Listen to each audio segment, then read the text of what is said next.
Hello and welcome again to the J-Axis on YouTube. I'm your gracious host, Jason Lois. Today talk to you about one of my favorite numbers. So think of a number 1 through 10.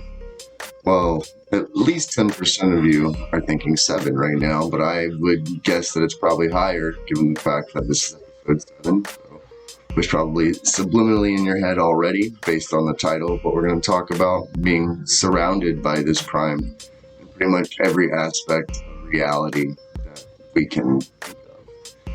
And there's a certain allure to the Prime 7 that we don't fully understand, in my opinion. It's widely considered to be the luckiest number. If you ask somebody what their lucky number is, most of the time, they're going to say 7. For me, personally, it's my life path number.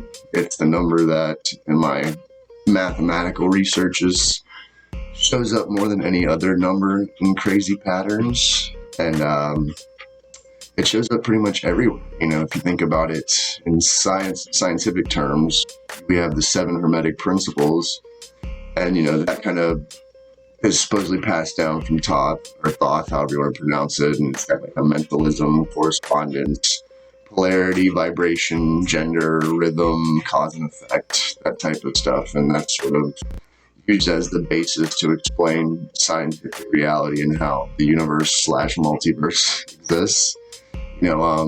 7 colors of the rainbow, light refraction, another scientific thing. It's another appearance of 7 that is widely important. As far as sound goes in science, 7 in music shows up in scales. As far as major and minor scales, we have 7 notes in those scales. Biology, for another science reference, as far as human biology, we have 7 orifices in our head, 2 eyes, 2 nostrils, 2 ears, and a mouth. We have 7 main body parts: your head, torso, pelvis, 2 arms, and 2 legs. Shows up in geography with 7 continents and the 7 seas and the 7 wonders of the world.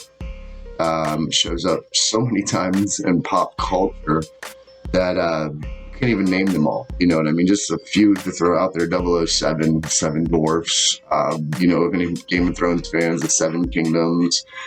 Anybody who just watched the Umbrella Academy, the strongest one at the end turns out to be number 7.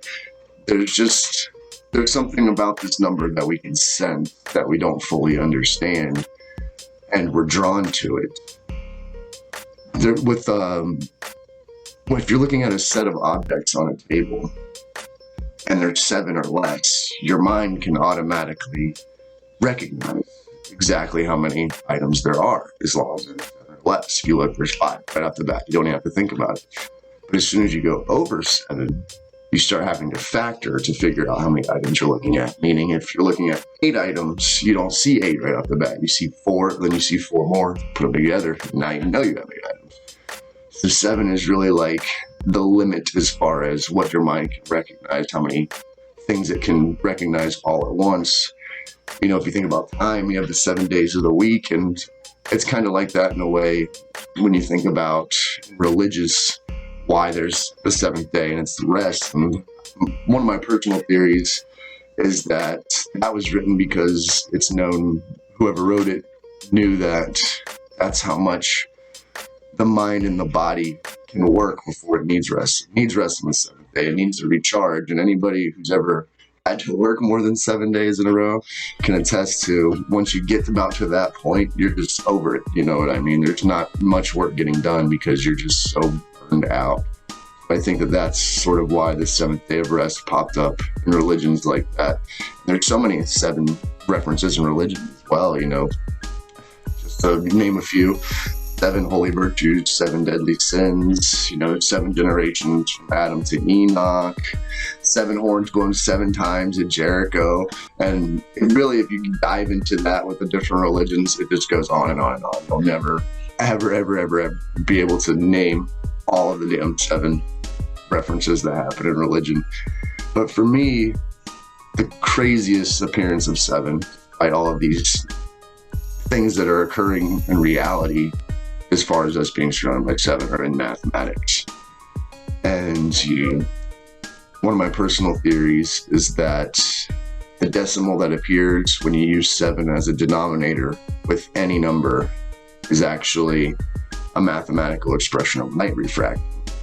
You take one light and you divide it into 7 colors. And in this decimal, if you do 1/7, it goes 0.142857 repeated forever.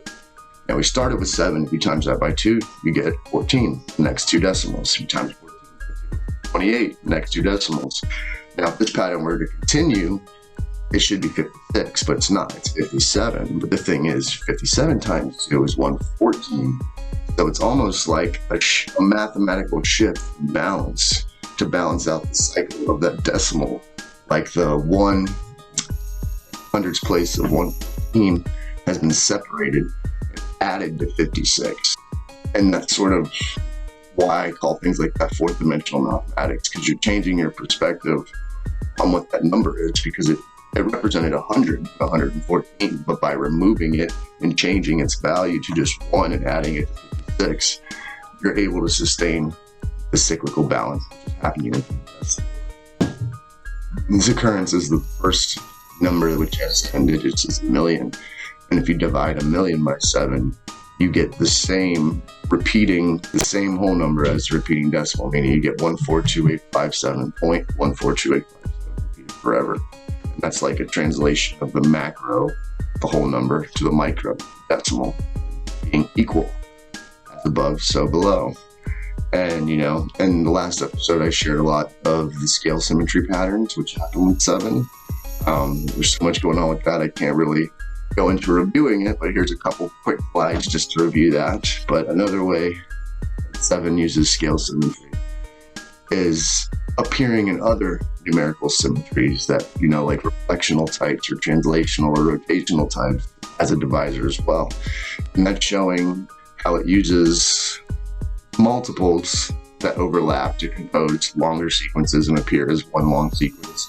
It can also overlap symmetries and appear in every type of numerical symmetry. And here's a couple of those patterns that shows that. And in my research, there's been any decimal really that I could find, whether it's an infinite or a repeating decimal, multiples of 7 always appear in them and compose those sequences. And 7 always composes these sequences. And of course, we talked about the 6 direction geometry, 3D geometry, and how I believe the 7th direction to be within. And that's sort of how I explain fourth dimensional geometry and higher dimensions existing within. And that's pretty much going to bring us to the end of this particular episode. And speaking of geometry, that's what next episode we'll deal with. We'll talk a lot about geometry and different illusions which can happen within it that can blend and overlap dimension and suggest higher dimensions.